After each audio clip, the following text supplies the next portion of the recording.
Hey guys, and welcome back to this channel. In this video, I'll be showing you guys how you can stretch videos or photos in CapCut PC. So I'm just going to select this video here.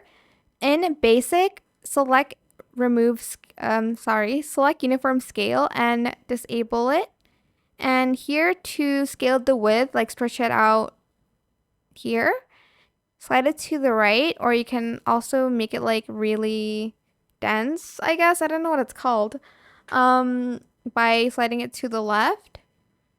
To scale the height, you're also going to slide this either to the right, like stretch it out up here, or like make it compact like that. Yeah, it's called compact. Sorry, I forgot what the word was.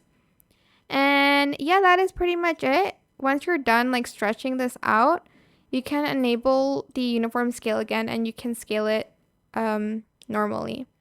That is it. I hope this tutorial was helpful for you guys. Don't forget to like, comment, share, also subscribe to this channel if you haven't done that already. If you have any more questions about this video, leave it in the comment section down below. I'll try my best to answer them all for you guys. And if you found this video helpful, please click the thanks button as well. Thank you so much for watching. Bye!